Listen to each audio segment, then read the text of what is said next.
Assalamualaikum warahmatullahi wabarakatuh. Waalaikumsalam warahmatullahi wabarakatuh. Halo semuanya, perkenalkan saya Raditya Pratama Ramdhani sebagai narator. Saya Diana Nikisha Edi sebagai murid. Saya Nafisa Rasmawan sebagai orang muda. Saya Faisal Mananta sebagai Sunan Kudus. Nah teman-teman, di sini kami akan menampilkan sebuah drama tentang Sunan Kudus. Selamat menyaksikan.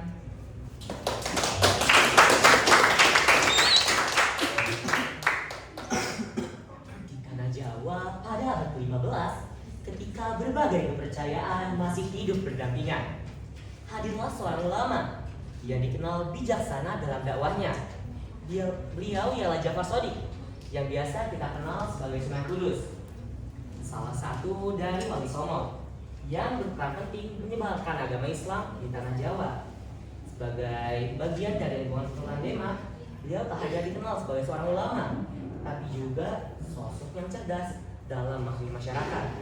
Dalam dakwahnya, Sunan Kudus tak memaksa dan tak menyalahkan tradisi yang telah ada. Ia justru mengajak dengan cara yang lebih halus, menghargai budaya lokal dan mengubahnya menjadi lebih bermanfaat.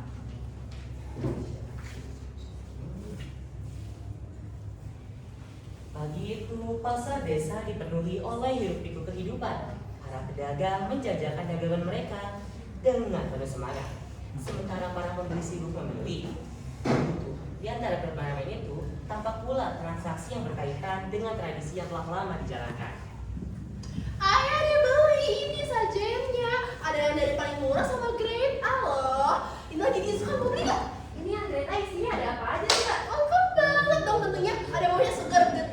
Terus juga ini biskuitnya manis banget kayak aku. Terus harum bunganya kayak aku, harum banget. Mau dibeli nggak? Aku mau deh ambil ini satu. Boleh, ini silakan. Di tengah keramaian itu, Sunan Kudus berjalan bersama para muridnya. Sang murid yang penuh rasa ingin tahu mulai memperhatikan kebiasaan masyarakat. Guru, mengapa banyak makanan yang dibaik tetapi tidak untuk dimakan? Itu untuk apa? Itu adalah sesajen, mereka itu mempersembahkannya untuk kepada leluhur mereka. Tapi bukan makanan itu akan terbuang sia-sia, cuman Rasa penasaran itu membawa sang murid mendekat kepada salah satu warga yang sedang menata sajen. Namun, pertanyaan yang diajukannya justru menimbulkan suatu kesalahpahaman. Setelah makanan yang diletakkan, makanannya apakah akan dimakan? Ya tentu saja tidak lah. Ini kan buat persembahan. Kamu pasti nggak tahu kan? Karena kamu tuh orang dari luar. Mau apa kamu di sini? tapi bukan makanan yang akan basi nanti.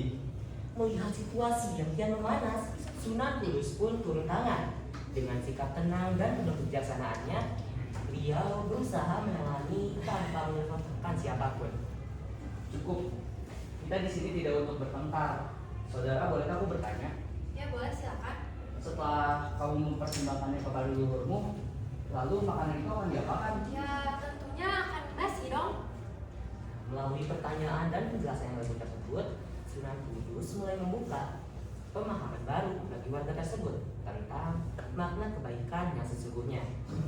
Niatmu baik, engkau ingin memberikan yang terbaik. Namun, apakah lebih baik jika makanan itu diberikan kepada manusia yang lebih membutuhkan? Karena di sekitar kita itu masih banyak loh manusia yang membutuhkan makanan. Tapi aku kan udah melakukan ini selama bertahun-tahun. Itu namanya tradisi. Ini untuk leluhurku juga.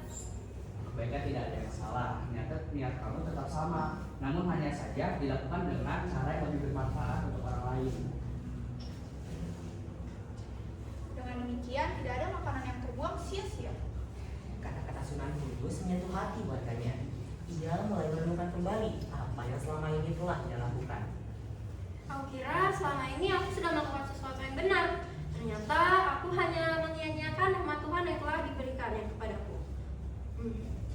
Sunan, jika aku memberikan ini kepada orang yang lebih membutuhkan, akankah itu lebih baik?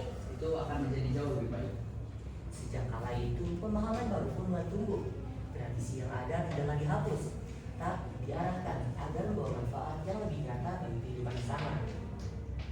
Kebaikan itu tidak harus dipaksakan, namun hanya perlu diarahkan menjadi hal yang lebih baik.